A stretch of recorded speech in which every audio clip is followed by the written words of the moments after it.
sir, my very first question to you is, how do you see a national education policy changing the whole scenario of Indian education system?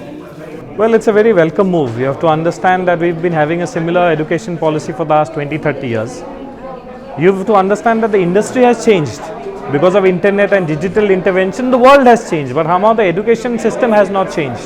So the kids that they come today in schools, their awareness levels are very different. Their expectations are very different, their ambitions are very different. So now a kid would want to do 20 things because his exposure to TV and internet is so much. He wants to study, maybe have a passion of something else. So this NEP is actually aligned with today's generation. So today with NEP, in the school level or college level, you are trying to talk about multidisciplinary education. So which is exactly what today's generation is more or less by nature. So you have to give them what they want. So I think this is in tune with the current generation. It will help them have a curriculum which is in line with their nature and also give them more skills when they pass out in 5 to 10 years time. So the world as we go forward is going to become more and more multidisciplinary. Without being digitally proficient, in the future, you will not be even maybe regarded as a good educated person. So these are skills that are essential, and I think through that, I think we can have a good multidisciplinary learning for the students. So sir, NEP has also provisioned skill, emphasizing on the skill development so much. So how your institution is working differently on that part? See, from day one, we are a very different university. We are a very skill-based university. We hardly have any core so-called academic programs. Most of our academics programs are actually aligned with what the industry is requiring. But that is one-off case. We are one of the universities that had done from day one because of certain reasons. We were in the Northeast, so we knew that at the end of the day, if you do not give placement, students will not study. They will always go to study in a larger industrial place like a Delhi or Bangalore. So we kind of mapped what jobs are available in that region, and with the jobs we launched the program so that we can say we have given placements to the students. As you go forward today, a degree will have no much value. Today when you see any IT company even, they are looking at an aptitude for coding. They are not even looking at coding skills.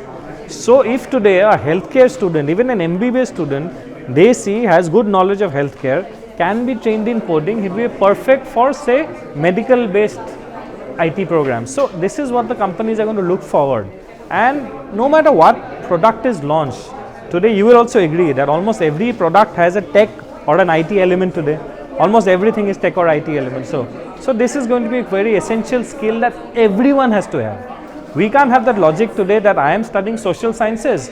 So if I do not understand technology, I am good enough. It is not going to work out. So this is the future. So these skills, besides even your domain skills, are going to be critical to your future and your growth.